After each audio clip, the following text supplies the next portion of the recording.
It is 5:01 p.m. on Monday, October 13th, 2025. This is a regular board meeting for the Monroe School District. Present are myself, President Bumpus, Director Barnes, Director Campbell, Director Etzkorn, Director Whitfield, student reps Myron Robinson and Rena Shaw-Voldman, Superintendent Sean Woodward, district leadership team, school district staff, as well as members of the community. Members of the public can log into the regular board meeting using the Zoom link attached to tonight's agenda that is found on the Board Docs website. Please rise for the Pledge of Allegiance.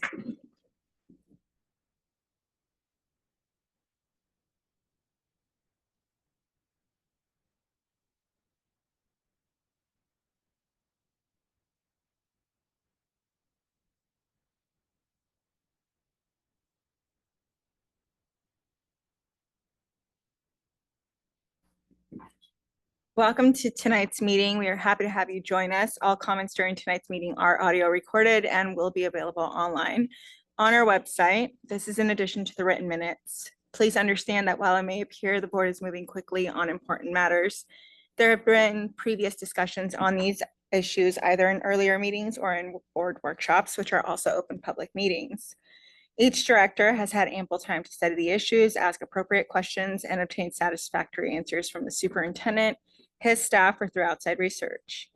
Those wishing to address the board must turn in a public comment form prior to the start of the meeting at 5 p.m. Any form submitted after the meeting has started will be held for the next meeting to address the board at that time. Okay, moving on to agenda item 2.05, approval of the agenda. Is there a motion? Oh, and there is one late addition to the consent agenda, item number 505-01, Yellowwood Academy Memorandum of Understanding Agreements. Is there a motion?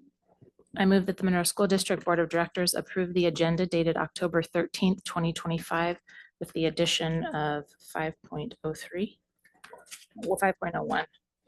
Is there a second? Second. There's a motion and a second that the Monroe School District Board of Directors approve the agenda as modified dated October 13th, 2025. All in favor, raise your hand. The agenda item has passed 5-0. Moving on to agenda item 3.01, student reps.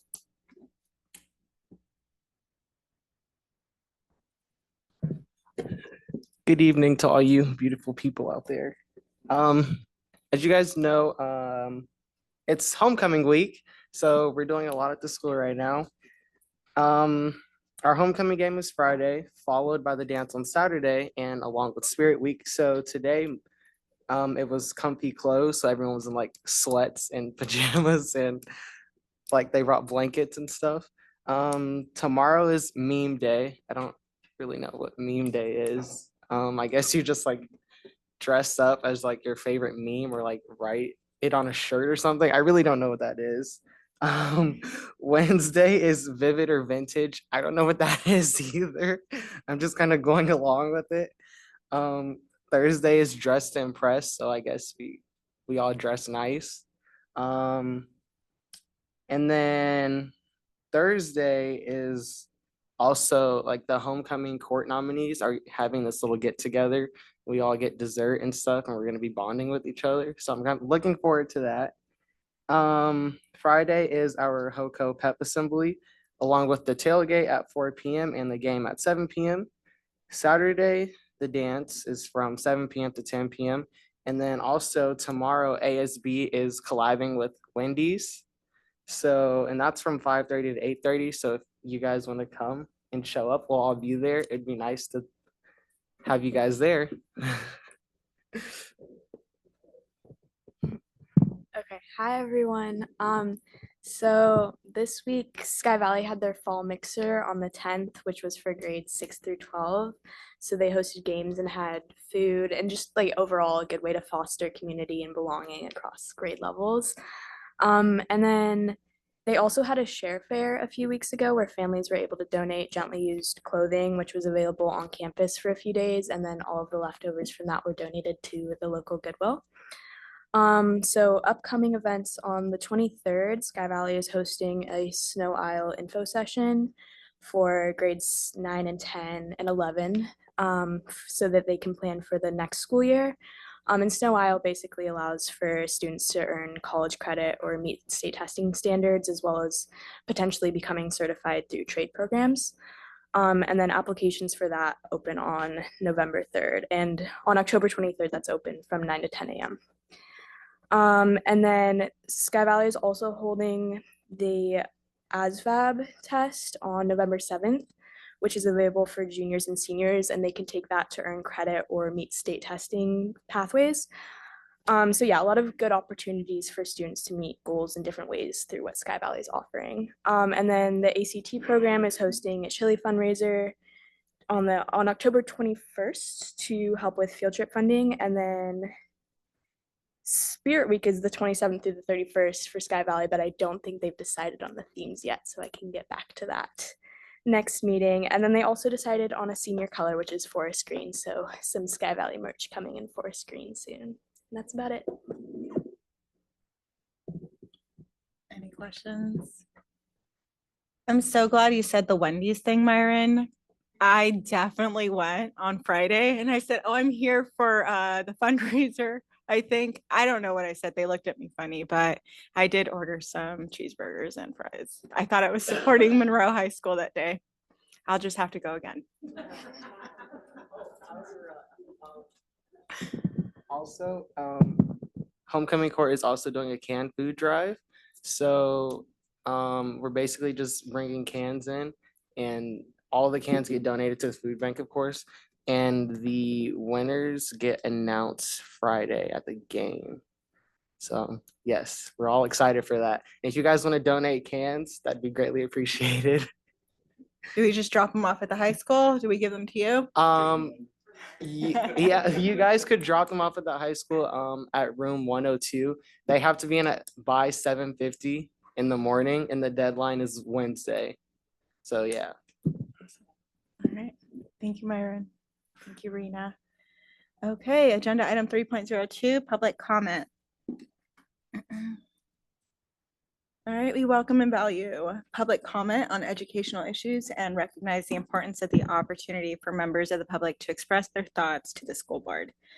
It is a policy of the Monroe School District to promote mutual respect, civility, and orderly conduct among district employees, parents, and the public. We ask kindly that you refrain from comments that violate school district policy. Individuals are asked to limit comments to 3 minutes. A designated speaker for a group is asked to keep comments to 5 minutes. If you have a personnel concern, any staff member in the room can help with how to go forward with a complaint about personnel. The board does not respond to public comments during the business meeting. Please know that the board's silence is neutral. It is neither a signal of agreement nor disagreement with the speaker's remarks. The president may interrupt or terminate an individual statement when it is personally directed, abusive, obscene, irrelevant, targets a protected class, or exceeds the time limit. As the board president, I will determine the appropriateness of all such rulings. When I call your name, please step up to the microphone.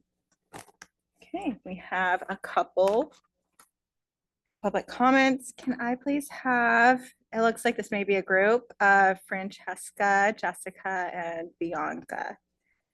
And so, Jessie, so 5 minutes. Thank you.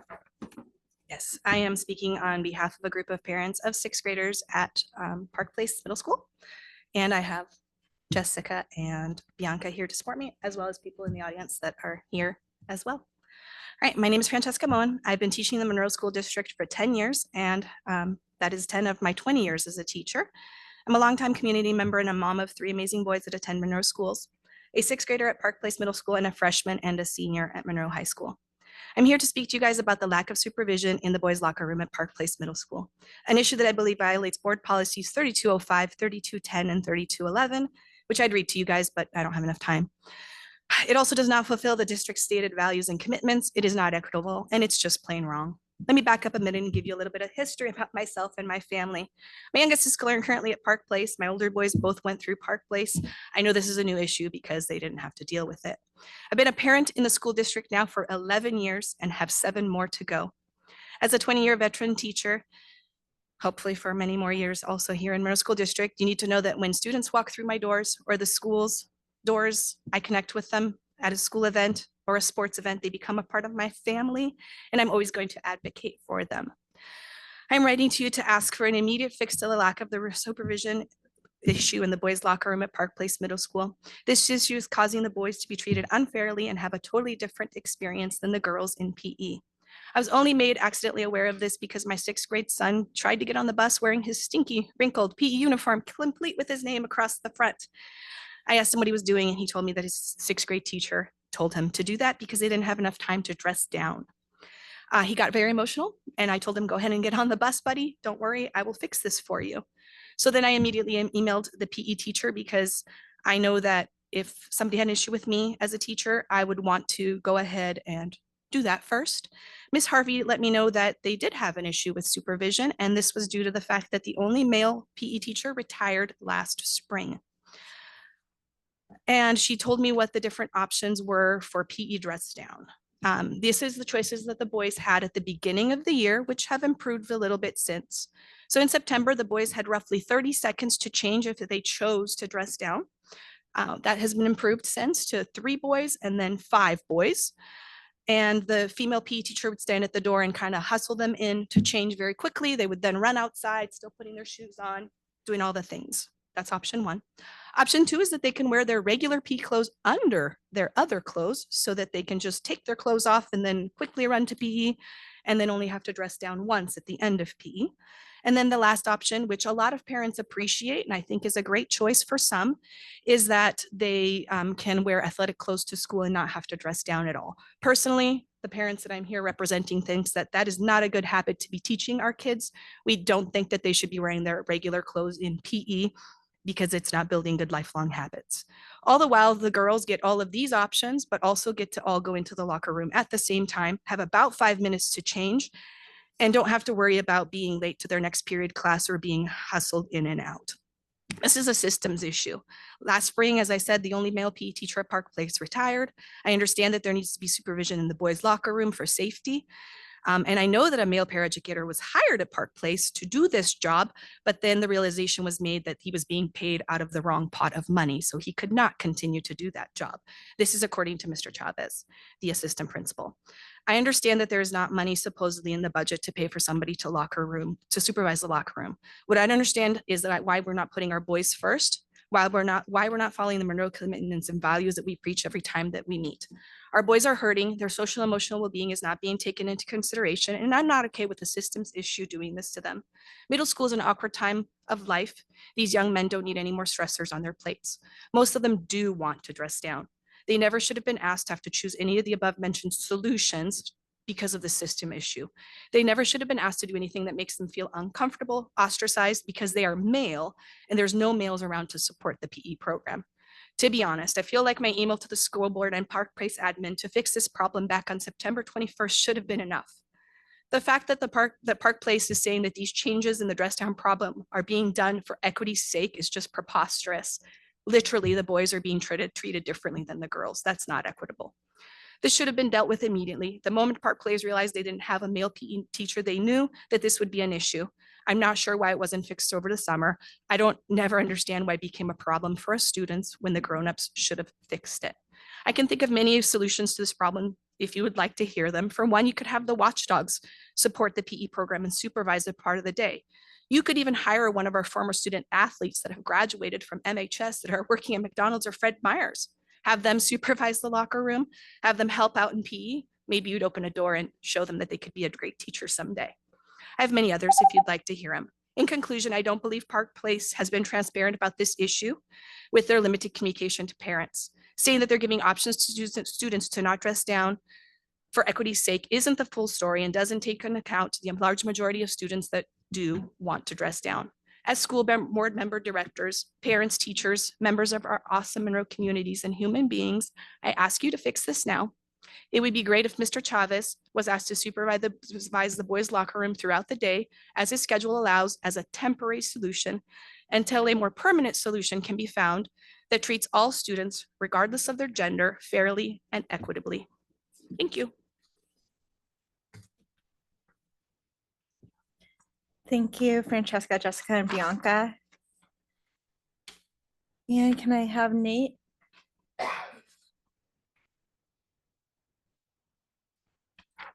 Hey, Nate, your name and your relationship to the school district. Good evening. My name is Nate Morgan, and I have a sixth grader at Park Place Middle School. I am here also to support what Francesca said, but I'm going to take a different approach as the emotion side. Being a man, being a boy when I was in sixth grade and having to do PE, I get sweaty. We start to stink, right? Like these kids need a chance to change. So put yourself in their shoes. Kids, as much I coach football and I love my kids and I teach them to have positive attitudes all day long when we're on the field and off the field, but they can be ruthless, right? And if you come to school and you smell or you have to have PE in first period and you get all sweaty, I hate to say it, but kids are going to make fun of that. And they do. And I don't want these kids to have to go through that because think about what it was like when you were in sixth grade. And if you ever got made fun of, I was a heavy set kid. I got made fun of for being fat. I can imagine what it'd be like being a smelly kid and made fun of that. All I'm saying is please fix the problem. On top of that too, I'm also here because like I said, I coach football and you guys have seen me multiple times. I appreciate the work on the facilities fees and charges, but I'd still like to see another solution to the weekend custodian fees that we're getting charged at $56.25 an hour all day long. For us, we're there on the football field, which is an outside facility where we just need the facilities open essentially. And we have to pay to have a custodian there. For this weekend, we started at 7:30 a.m. We left at 10 p.m. So we paid over 14 hours because you charge an hour and a half after and a half an hour before. So we got a huge fee for being there when all we really need is the gates opened. We would even man the garbage cans. The bathrooms typically are stocked fine. It's not any of those issues. It'd be nice if we could just maybe get an opening and a closing fee or something along those lines that help cut the cost down for the youth sports. Not only that, but sports fields, the actual stadiums are like $29 an hour versus a gymnasium, which is $9 an hour for the high school or any of the elementary schools. And you're using a lot more power and all those things in an indoor facility when we're getting charged more for the outdoor facility.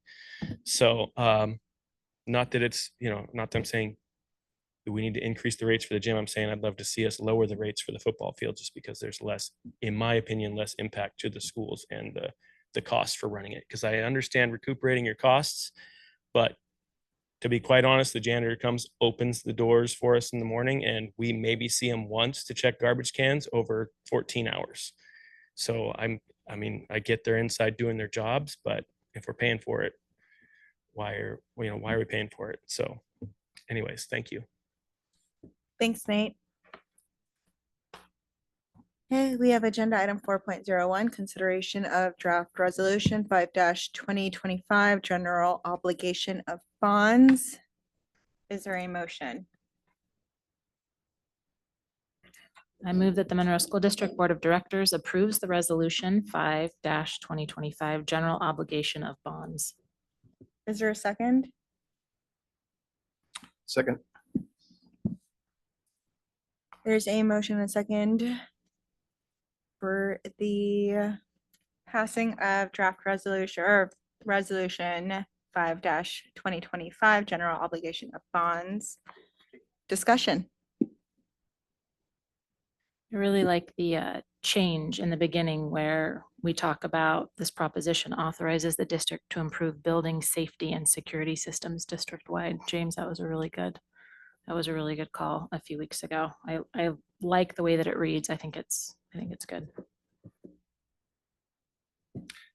Could I have superintendent kind of give us for those in the audience that may have not been familiar with the process we've gone through, just review that for us? Yeah, you bet. So 2 years ago now, when I was first hired, you asked me to facilitate a process to develop a strategic plan, which is a real community-based process. One of the themes that came out of that was the desire to take a look at our facilities and make a plan for the future as far as improving our facilities, have necessary budget to do all the maintenance needed, and really take a look at our safety and security district-wide and follow through on some of the work that was started in 2015 to continue on from that particular bond. And then, of course, another thing that came up was to address the ongoing issue at Sky Valley Education Center. So once that became embedded into our strategic plan, you authorized me to move forward with a group of 20-something community members. There was an application process to get involved to help us take a look at what kind of a long-range plan is needed to address all of these ongoing concerns.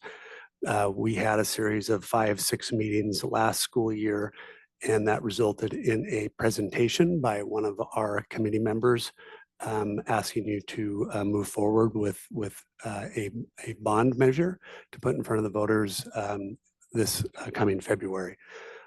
Since then, we've been going back and forth and taking a look at the budgets for all of these projects. And tonight, we finally got to a spot where our administrative team feels like the bond resolution in front of you is really in line with the committee's desires, and then in line with your thoughts and questions and things that you wanted to make sure were addressed as well. So we went through and scrubbed the entire every line item that we have in that budget, making sure there were no duplicated costs, et cetera, and we're ready to roll. Thank you. We've put a lot of work into this process with the financial, the bond, the facilities committee, evaluating what the school district needs currently and in the future. So thank you for that overview of everything we've gone through. Just a technicality question, just because there's so many I's to dot and T's to cross. With the rearranging of the kind of the order and some of the wording that we talked about, and again, thank you, James, for bringing that up last week as well. I think that it gives a better scope of everything. Are we in our word limit for when it has to go in the pamphlet? I mean, it's a small issue, but we would need all of the information there. Yeah, pretty much, Brenda. I think we maximized every single word we could use in the ballot language. So yes. Okay.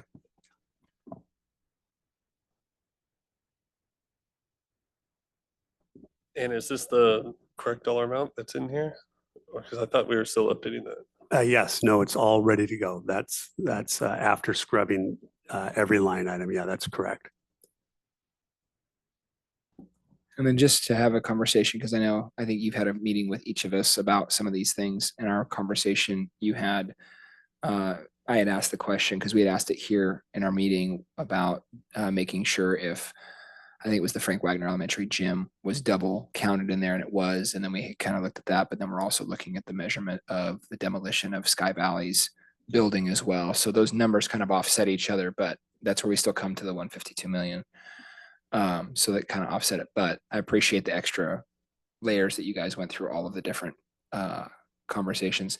Side note to this, I had a date with my wife last week, and ran into a community member. We did not know this individual. Random conversation in line at Paisanos to get coffee, and it's a homeschool parent who is a first-year parent at Sky Valley and has been part of one of our elementaries, and now has moved to doing part-time the cohorts that we have there.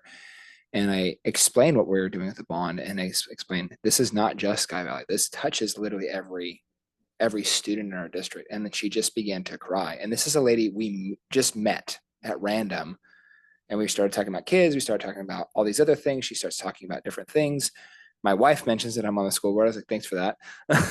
And but it comes up, and so she starts talking about Sky Valley, and I said, yeah, we want to actually help fix that, and there's actually stuff that we're going to be looking at doing. Invited her to the meeting for tonight, and said, if you have questions or want to say anything, explain the public comment process as well. But she was just really excited because her kids have become to very much flourish in that program. And so the idea, though, is that I think that this is a powerful thing, and it's hard and it's scary because it requires a large pass rate, and we want to make sure that where do you find the opportunity to say, how do we make sure and fund the things that all of our students need? And you do that at a rate that doesn't break the back of your taxpayers and your voters in your community, and making sure but we have to fund these things. And so how do you balance that? And that is always a really difficult thing to navigate. So I appreciate the extra work in that. And I was able to have her, she asked lots of questions, and it was a really positive interaction. So I'm hoping that that's the kind of conversations that we can have moving forward as people ask questions. And the more informed we are, the more informed our community is, that we have that kind of a decision. It's not just some random, well, I don't know, but we actually know what we're doing and we know what we're asking for and we see how it actually impacts our community. I was excited to see the updates for the fields as well because it includes 4 more fields or updated fields at least for our community. And so that's Marshall Field, Memorial Stadium, Old Park Place ball fields, as well as Frank Wagner fields. And we've heard from our community about wanting more access to fields for our families and downtown fields. And so that's super exciting, especially for Monroe families, Monroe sports clubs. And I know that we went into it as well during our one-on-one, but the demolishing of the old Sky Valley Education Center, but still preserving areas so that then we're able to house our facilities there and then still keep so it would be demolishing pieces of it, but then also restoring the areas that we will be keeping. So that's super exciting just to know that all of these updates are clearly communicated on here and that we are still on track with all of the numbers. Yeah, and I think Aaron's back there has already begun the process of going over all the major projects and writing a description as to what exactly each one of those things entails. So, this tonight will mark the next step, and that's just getting the word out to everybody once this decision's been made. Okay, we have a motion on the table. All right, all in favor, raise your hand. Agenda item has passed 5-0. We have a resolution. Okay, agenda item 4.02, policy 3143, notification and dissemination of information about student offenses and notification of threats of violence or harm. This is the first reading. And we have Kelly Pitts here. If we have any questions for Kelly Pitts. I just had one when I was looking down at the bottom at legal references and it lists our RCW and then it says notification to of designated recipient and it has school principal crossed off. I was just sort of wondering, because that to me as a sentence doesn't make sense. Notification to of designated recipient. I felt like there was maybe a word in there that needed to be taken out. I'll have to Okay. take a look at it, but Okay. it's an update to what WASDA is recommending, so I didn't bring my copy to unfortunately be able to answer it. It's the very first legal reference. It says RCW 13.04.155. And then it says, it's on page 8. It says notification to with school principal struck out of new word designated recipient. And then adjudication. Thinking, but we'll follow up that would include the designated recipient would include the school principal, but we can look into that and get back next week for sure. Kelly, could I have you just explain this policy overall? It's pretty complicated in terms of the different aspects this could be, and it also has to do with our student safety, safety at the individual schools. So the big chunk of it that was added at the bottom of it really is kind of aligns with what law enforcement has done in the last couple of years. When you interview a minor, they made the law change a couple of years ago that said, hey, there has to be parent notification and notification to an attorney, and it was specific to a juvenile attorney. And so it actually hindered some of their investigation because they took it broad-based. And even though it was a victim of a crime, you still had to jump through a bunch of hoops. And in fact, now the swing is coming back to go, hey, can we go back to a little bit closer to more normal if you're investigating a crime that you notify the suspect and make that notification to parent and attorney and stuff. But if you have a victim and you want to hear the whole story and don't even know what you have to begin with, they need a more open door to be able to talk to kids. So it looks like my interpretation of it was that it's gone, hey, we're going to make that notification to say, hey, we want to notify parents. So they've just put some of the language that I think is already in place from law enforcement aspect of it. That says, hey, we need to make notification to parents, which is already happening anyway from our regular processes, and it just puts it in paper.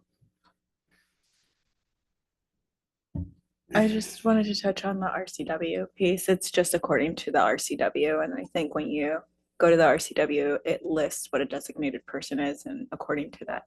So it's not the question of what a designated person, it's just the wording that we have here on the copy where it says notification to of designated recipient. I think either of or to So needs to be. The Yeah, RCW, taken I out. think they're referencing is the one that has terms or definitions in it, Yeah.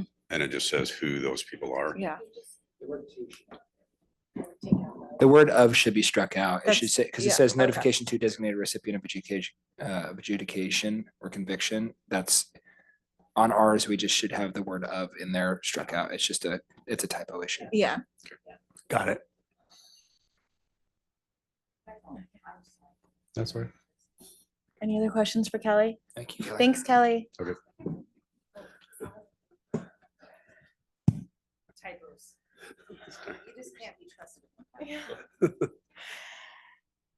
Okay. Moving on to the consent agenda, we have agenda item 5.05, approval of the consent agenda. Is there a motion? I move that the Monroe School District Board of Directors approve all items as listed and presented in the consent agenda dated October 13, 2025. Is there a second? Second. There's a motion and a second that the Monroe School District Board of Directors approve all items as listed and presented in the consent agenda dated October 13th, 2025. All in favor, raise your hand. The agenda item has passed 5-0. We move on over to agenda item 6.01, superintendent update with Superintendent Woodward. All right, so just wanted to give a quick update, not on the Mariners game, but on the superintendent chats. What's, you don't know the score? Oh, okay. That's true. Sorry about that. This is So- once in a quarter This century, is- President right, Bumpus. Exactly. So every Thursday,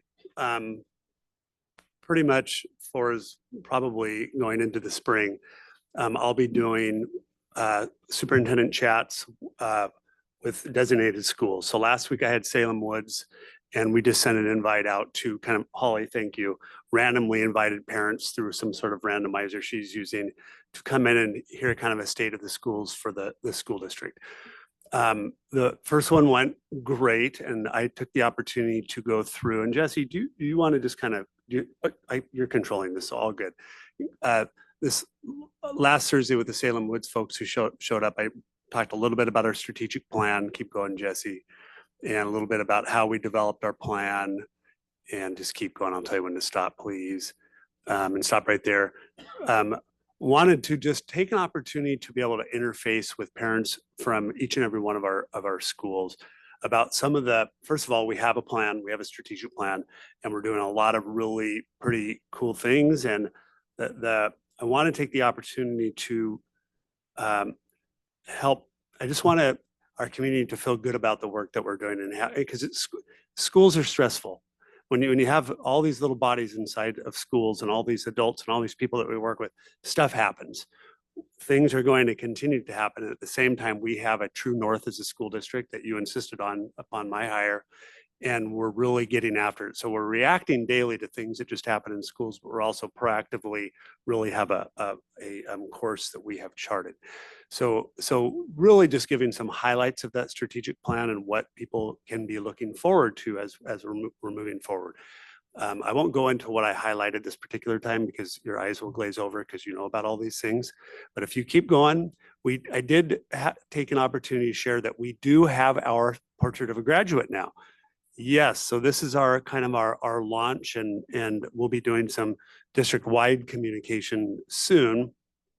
But obviously, this is part of our strategic plan, and this Monroe School District Portrait of a Graduate includes not just credits that students need to have to graduate, but skills, mindsets, attributes that we want all of our Monroe graduates to have upon graduation. A couple of things the why behind this. For 15, 20 years in my role, talking with employers out in any community, local industry, et cetera, when we ask, what do you want our kids to have in order for you to hire them, they're really talking about soft skills or durable skills, as I think they're being called now. And they're reminding us we can teach a lot of the technical skills. So we're actually having something in place that will soon be woven into the fabric of everything that we do. We do these things in our classrooms. We have some teachers here that could attest to, of course, we're always working towards ensuring that we have critical thinkers in our classroom and kids with compassion and they can communicate and so on and so forth. But we don't necessarily have a plan as to how will we make this happen and how will we intentionally help kids develop these competencies. So this is just a launch year. And what we'll be doing is looking for bright spots in the district where you can see that clearly these competencies are being developed. And then slowly but surely, we'll also begin to say, okay, this is how we're going to get after each and every one of these. I'll use just one example for fun. One district, as we were researching districts that are further along than ours is in this, they have a communicator comes up a lot when community members tell you what they want in a graduate. There's a district in the Midwest that requires to get a diploma, you must do a TED Talk. You have to develop something about your passions and about your pathways versus just a basic high school and beyond plan, right? So we're looking at districts that are further along from us so they can inform our work moving forward in this. One little side note to this, I was listening to a podcast, I think somebody from the Harvard Graduate School of Education, and this is just a notion or a thought on this. This guy was talking about in this age of AI where lots of folks are getting laid off because we have machines that can help us with some of the technical aspects of these jobs. Who are you going to keep? Again, I'm not saying this is just a podcast. You're going to keep people around that also have these kinds of skills. You know, if you just have technical skills, but not some of these other competencies, you're not as much of an asset to an organization, if you will. So I thought that was kind of interesting. So more to come on that. The parents who showed up from Salem Woods on this first chat, they were very excited about this. Kind of flipped through this. I went through some of our improvement data on attendance. I went through our growth data that I shared with you at our last meeting and show. Oh wait, you got to show that. Look, we need to say Monroe's #1 more often, so you can see year-over-year growth. Monroe School District in Snohomish County is #1. And then go ahead and click to the other one. They're happy to see that once again, we're #1 in growth with ELA as well. So again, this is just the all hands on deck approach that we're working towards right now. And then finally, we hit a little bit about our facilities at Thursday's meeting. Go ahead, Jess. And talked about the bond resolution that was coming up at this particular meeting. So, and then keep going 2 more. And then we just end it with what's on your mind. How can we get better?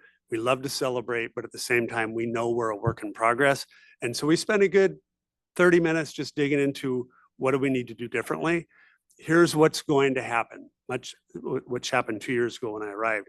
There's going to be themes that we know we have a plan. We're doing a lot of good work, but we still have issues and concerns that we need to work on.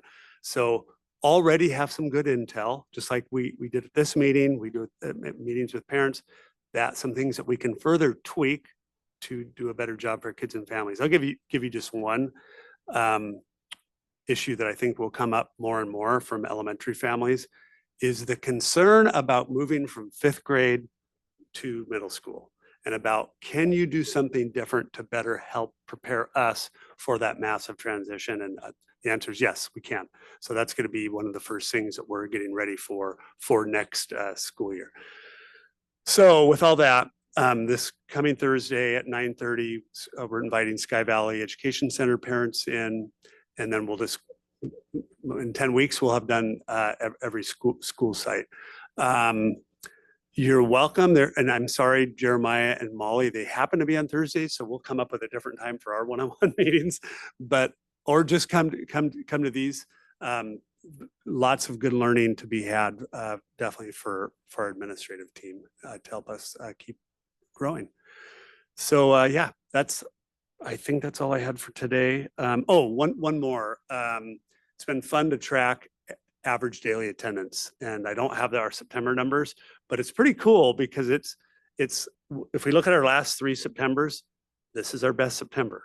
So remember last year we went and compared every month to the year before. Almost every month we showed improvements, except can't remember, there was an anomaly there. It was February with the flu, I think. And and some of the weather and all that. Yep, right. Yeah. So we want you to stay home, right, on those. So again, it's a good sign though when our average daily attendance is going up. I don't have anything to draw this correlation, but it does. When kids attend school, they have more hope for their futures. They're feeling better about attending, about building friendships, about doing well in school and all those things. So I think that's a really good metric for us to keep tracking. So that's all I have. Thank you. Okay, agenda item 7.01, we have board reports and or comments. All I'll right, jump in. Director Campbell. All right, since we still have some of these 6th grade parents there, hello, Park Place Middle School 6th grade dad.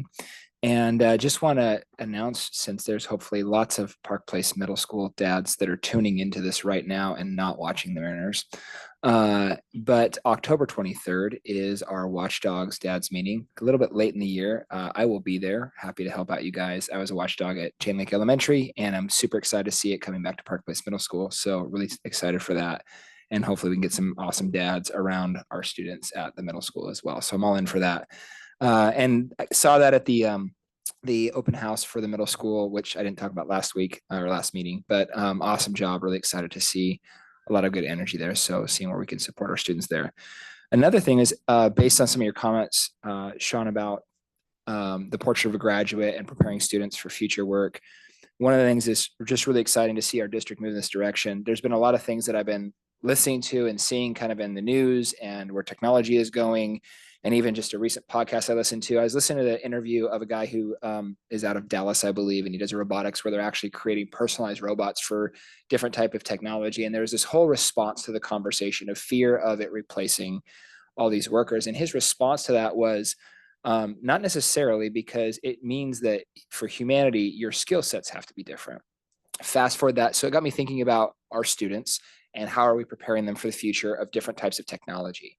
I remember when I was a student in the 90s in high school, I remember them saying, hey, the vast majority of the jobs that you guys are going to have don't even exist yet. And none of us could really comprehend that. And now hindsight, 30 years later, you look back on that going, yeah, there's all kinds of like TikTok influencer, which I don't exactly promote, but it is an income that people make. And you're just thinking going, okay, that's weird, but social media didn't exist. These didn't exist. And so you look at, okay, how have we been innovative to still create different kinds of new jobs? And then this weekend I was listening to a podcast, and it was a history of kind of the Industrial Revolution in England. And it's where the term Luddite came from, which is used as an insult to people who are against new types of technology. They talked about where it comes from. It comes from the last name of a guy who was smashing machines when the industrial machines were becoming because it was taking jobs away from people who actually were hand weavers, and then they had weaver machines. And it was talking about all these different new technologies that were happening in the Industrial Revolution, but it was taking jobs away from people. And we look back 150, 200 years to what that did. And so how did humanity pivot? We created different kinds of jobs. Mechanics became a thing. Engineers became a thing. So much more because it said, okay, yeah, these technologies exist, but how do we continue to innovate on them? And I know that there's a lot of fear around things like with AI. And the question is, yeah, but are things just changing? We had the same fears when the internet came out. We had the same fears when credit cards were created. We had the same fears when microwaves were created. And so how do we look at that changing? For us, it's going to happen whether we like it or not. How do we prepare our students to be successful in that kind of an area?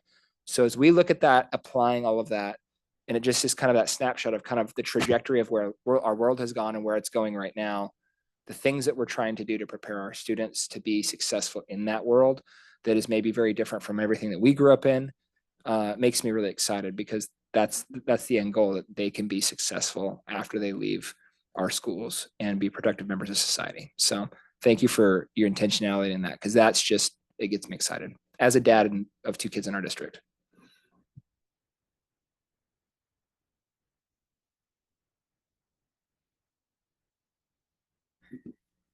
All right, I just want to thank the team for all of the work on this bond, especially facilities and Brenda and Mr. Woodward and Holly. And Erin, I see you back there as well. Thank you so much for all of your work around this. Super excited to share with our community. You said something, I thought, oh, that'd be a great shirt. Like you said, we have a plan. And on the back, you say a strategic plan, think about it. Maybe, I don't know, maybe Erin.